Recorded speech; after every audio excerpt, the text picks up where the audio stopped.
I don't need 365 days. Because I love you.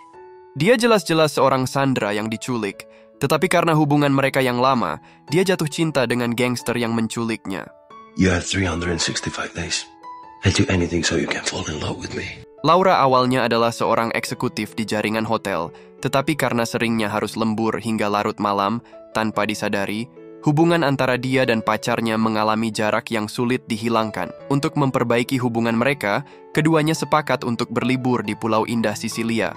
Namun Laura tidak menyadari bahwa begitu dia turun dari pesawat, dia sudah diawasi oleh raja tak resmi dari dunia bawah di sana.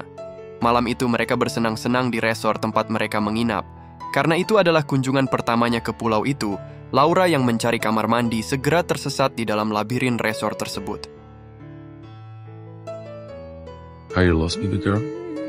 Menghadapi godaan dari pria asing, Laura memilih untuk mengabaikannya.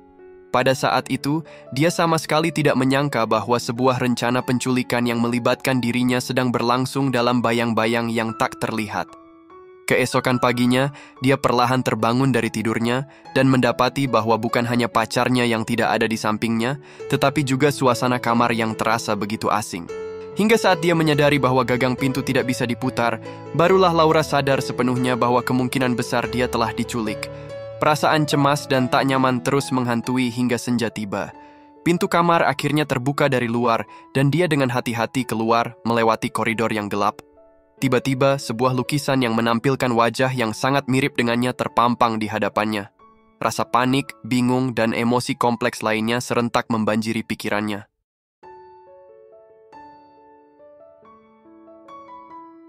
Laura langsung pingsan karena ketakutan, dan baru sadar beberapa jam kemudian. Dengan menahan rasa takutnya, dia bertanya kepada pria itu alasan dia diculik ke tempat tersebut. Ternyata, selain insiden di bandara, sebenarnya Massimo sudah melihat Laura dari kejauhan 5 tahun lalu saat dia sedang berurusan dengan geng lain.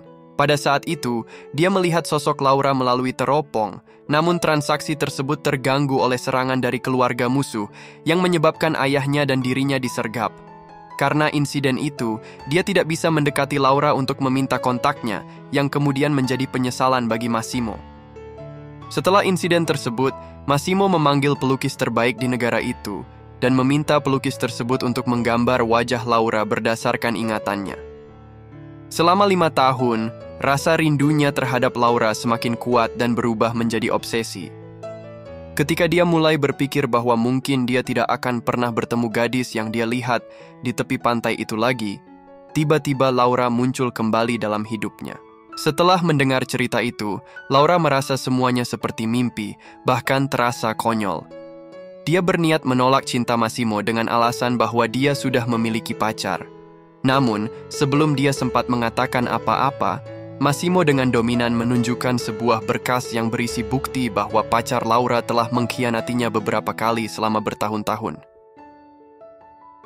Itu baru sebagian dari informasi yang berhasil ditemukan oleh anak buahnya dalam waktu setengah hari, dan Massimo yakin masih ada banyak lagi pengkhianatan yang belum terungkap. Bahkan, karena khawatir Laura mungkin tidak akan punya keberanian untuk putus dengan pacarnya meskipun sudah mengetahui kebenaran, Massimo menyuruh seseorang untuk meniru tulisan tangannya dan menulis surat putus kepada pacar Laura.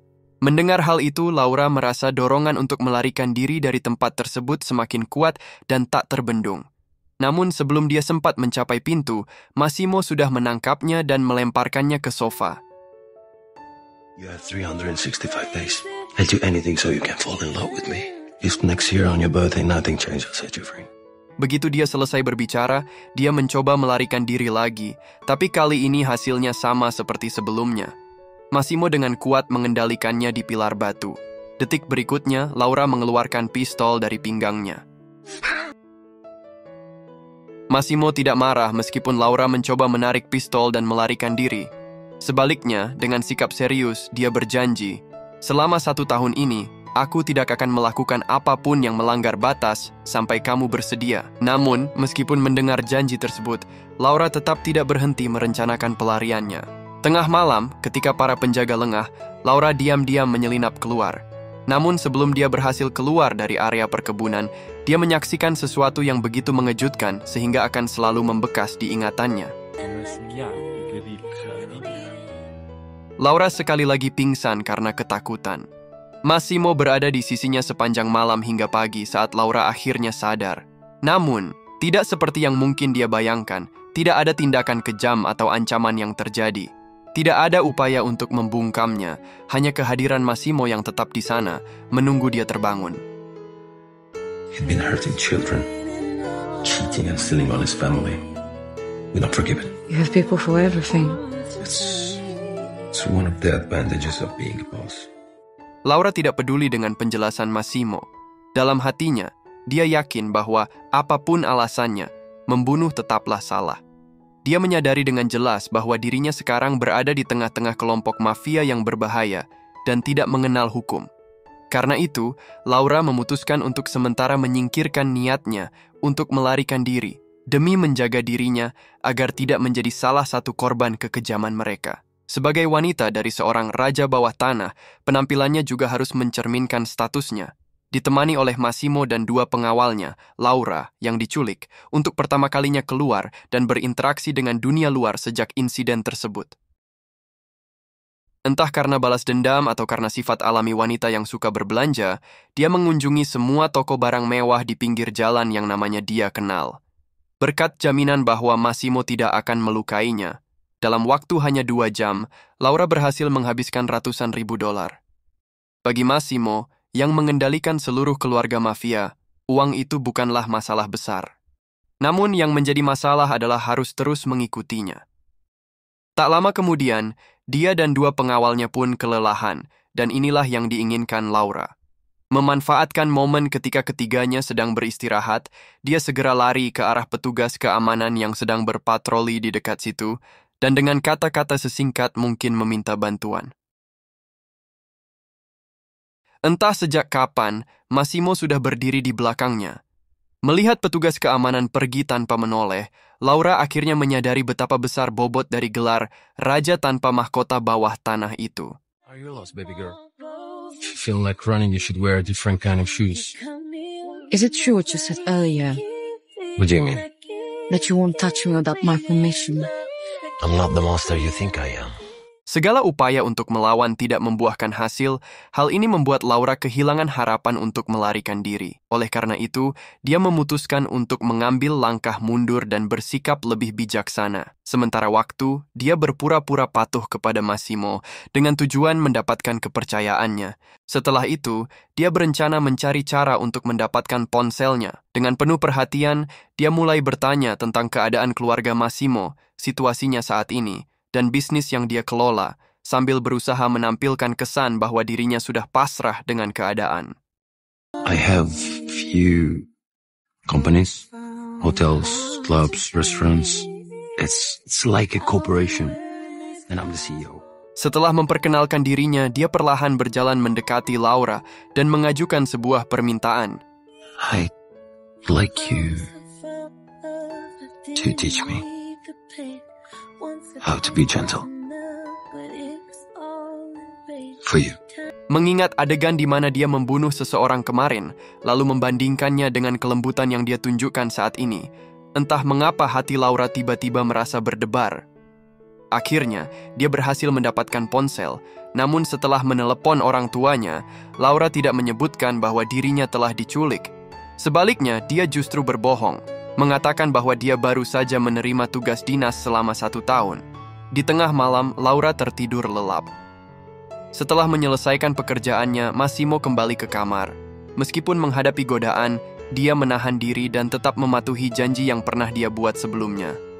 Massimo hanya berbaring di samping Laura hingga pagi tiba. Melihat tubuh pria di depannya yang kekar dan berotot, sebuah rencana muncul di benak Laura.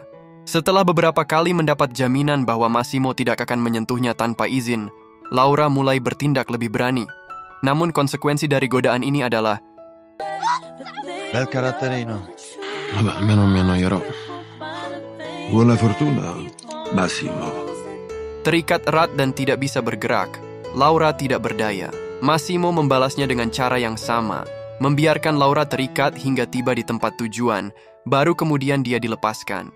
Meskipun Laura tidak mengucapkan sepatah kata pun, dia menyimpan dendam itu di dalam hati. Ketika mengetahui bahwa Massimo sedang bernegosiasi dengan kelompok mafia lokal di New York, Laura mengenakan gaun mini yang sangat berani. Melihat pemandangan itu, para anak buahnya merasa tegang, jantung mereka hampir melompat keluar karena khawatir. Listen to me.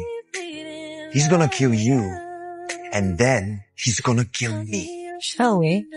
Di bawah arahan anak buah, mereka berdua tiba di bar tempat Massimo bertemu dengan keluarga mafia lainnya. Awalnya, niat Laura dengan mengenakan pakaian terbuka adalah untuk membuat Massimo cemburu, sebagai balas dendam atas godaan kemarin. Namun, dia tidak menyangka bahwa tubuhnya yang anggun dan memikat akan menarik perhatian orang lain. Melihat hal itu, Massimo langsung mengeluarkan senjata dari pinggangnya. Laura sama sekali tidak menyangka bahwa karena tindakannya, dua kelompok mafia akan terlibat dalam perkelahian besar-besaran. Sai che cosa hai appena fatto? Potevo stare a guardare, Mario. Questo significa guerra. Guerra tra due famiglie potenti, hai capito? Pelayan tua menyarankan agar Laura diserahkan untuk meredakan amarah keluarga lawan. Bagaimanapun, dalam bentrokan semalam, banyak anggota penting dari keluarga lawan yang tewas.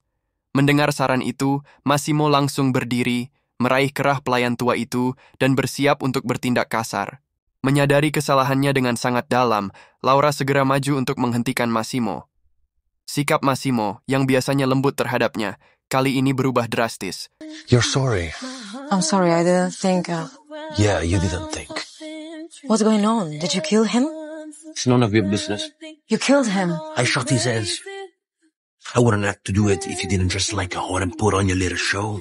Dari tindakan bodohnya semalam, rasa bersalah Laura dengan cepat berubah menjadi rasa tersinggung karena dia merasa tidak adil, diculik tanpa alasan, dan sekarang malah menjadi penyebab tidak langsung dari kematian seseorang. Dalam pertengkaran itu, Laura terpeleset dan jatuh ke laut. Tanpa ragu, Massimo melompat ke air untuk menyelamatkannya. Akhirnya, dia berhasil membawa Laura yang sudah tak sadarkan diri kembali ke kapal. Laura pun, sekali lagi, terbangun dari pingsannya. I'm so grateful that you're alive. But at the same time, I want to kill you. Why are you so disobedient? Alih-alih berangsur-angsur mereda, Massimo mulai memperhatikan kondisi fisik Laura. Kelembutan yang tiba-tiba ini membuat hati Laura berdebar. Dia teringat betapa Massimo begitu keras dan dominan di luar, tetapi hanya terhadap dirinya, Massimo selalu menunjukkan kesabaran dan toleransi. Perasaan manis dan hangat pun muncul dalam hati Laura. Akhirnya ia tidak lagi melawan dan menolak perasaan terhadap pria yang telah menculiknya ini. Keduanya pun menghabiskan beberapa hari dalam kehidupan yang penuh gairah dan tanpa malu-malu. Namun, ketika mereka sedang membayangkan masa depan yang indah, nasib mempermainkan mereka. Pada hari itu, untuk menegaskan cintanya kepada Laura, Massimo membawanya ke sebuah pesta besar yang hanya dihadiri oleh para pemimpin mafia. Awalnya, semuanya berjalan normal sampai seorang wanita mendekati mereka. Wanita itu adalah mantan kekasih Massimo, sekaligus anak emas dari kepala kelompok mafia lainnya. Tanpa memperhatikan keberadaan Laura di sampingnya, wanita itu mendekat dan tubuhnya menempel pada Massimo. L'ammazzo. Ti toglierò la cosa più preziosa che hai. Menghadapi ancaman terang-terangan dari wanita itu, Massimo tidak bereaksi dengan kemarahan seperti biasanya, karena keluarga wanita tersebut jauh lebih kuat daripada keluarganya sendiri. Demi menjaga keselamatan Laura, Massimo memerintahkan anak buahnya untuk segera mengantarnya kembali ke Polandia pada malam itu juga. Namun, di tengah perjalanan, anak buah yang semula tenang tiba-tiba berubah ekspresi menjadi muram setelah menerima sebuah telepon. Laura yang berada di sampingnya beberapa kali bertanya, namun tidak mendapatkan jawaban. Setengah jam kemudian, ketika mereka hampir sampai di tujuan, mobil pengawal yang seharusnya mengikuti mereka justru berbelok ke arah yang berlawanan, membuat Laura merasa ada sesuatu yang tidak beres. Tak lama kemudian, firasat buruknya terbukti. Setelah tiba di rumah mewah yang telah disiapkan oleh Massimo, Laura mendapati bahwa dirinya tidak bisa berhubungan dengan Massimo, seolah-olah dia telah lenyap dari muka bumi. Sejak saat itu, Massimo seperti benar-benar menghilang tanpa jejak. Laura sudah mencoba segala cara, namun tetap tidak menemukan kabar apapun tentang Massimo. Setelah terlepas dari kelompok mafia dan tidak lagi dibatasi, kini ia dikelilingi oleh rumah mewah, mobil mahal, serta harta yang ditinggalkan oleh Massimo yang tampaknya tak akan habis seumur hidup. Seharusnya Laura merasa bersyukur karena hidupnya kini berada di puncak kesuksesan. Namun entah mengapa, dia tidak bisa merasa bahagia. Masa-masa singkat yang dihabiskannya bersama Massimo telah membuat pria itu menguasai seluruh hatinya. Laura bahkan mulai berpikir bahwa mungkin saat ini Massimo sudah dalam bahaya besar. Inilah yang terus berkecamuk dalam pikirannya. Untuk mengalihkan diri dari rasa sakit, ia menggunakan kekayaan yang dimilikinya dan memulai gaya hidup mewah selama 2 bulan, menghabiskan waktu dengan sahabatnya di lautan, dikelilingi oleh kemewahan. Namun, seiring berjalannya waktu, Laura mulai menyadari, tak peduli bagaimana Laura mencoba mengalihkan perhatiannya, bayangan Massimo selalu muncul di benaknya setiap saat.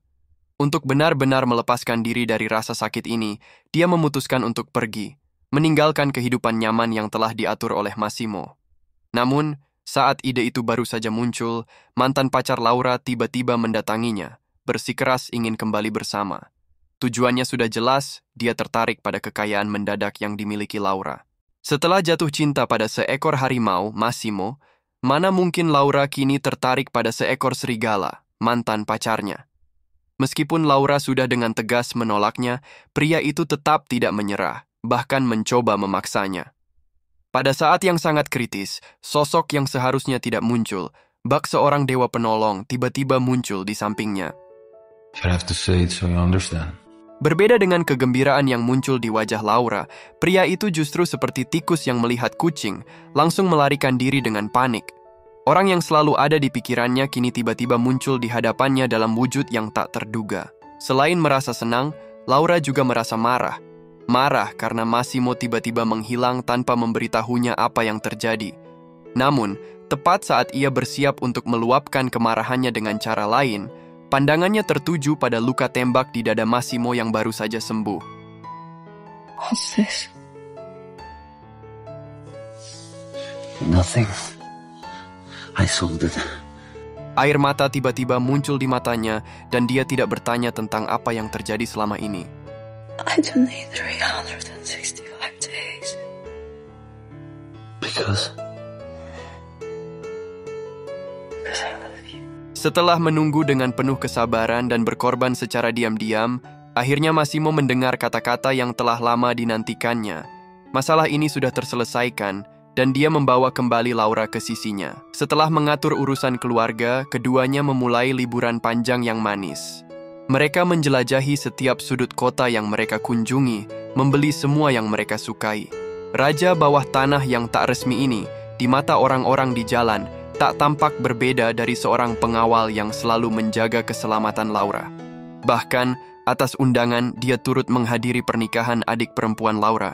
Saat pertama kali bertemu calon ibu mertuanya, meskipun Massimo adalah seseorang yang tak berkedip saat membunuh, dia tak bisa menghindari perasaan cemas.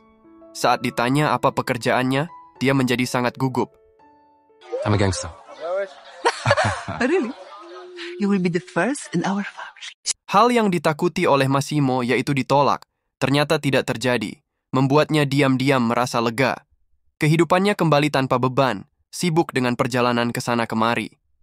Tak lama kemudian, Laura menyadari bahwa dirinya hamil. Namun, kabar baik ini diiringi oleh akhir yang tidak diinginkan oleh siapapun. Pada suatu hari, saat sedang keluar untuk mengurus sesuatu, kepala pelayan tua menerima kabar dari bawahannya bahwa ada seseorang yang berniat jahat terhadap Laura, dan mereka sudah mulai bergerak. Dia segera menelepon Massimo, tetapi saat itu Massimo sedang menelepon Laura yang sedang berada di luar, dan ponselnya terus-menerus menunjukkan bahwa salurannya sibuk. Kepala pelayan sangat menyadari bahwa jika sesuatu terjadi pada Laura, Massimo pasti akan kehilangan akal dan akan menimbulkan gelombang kekerasan yang mengerikan. Menyadari betapa seriusnya situasi ini, dia buru-buru memerintahkan bawahannya untuk segera kembali ke perkebunan tempat Massimo berada. Ketika mereka bertemu, suara di ponsel itu pun hilang, dan mobil yang membawa Laura tidak pernah muncul di sisi lain terowongan. I know you told your friend you're not okay, and tell me what's wrong and why you never said you felt that way. And guess you're trying to stay strong and fake a smile until I look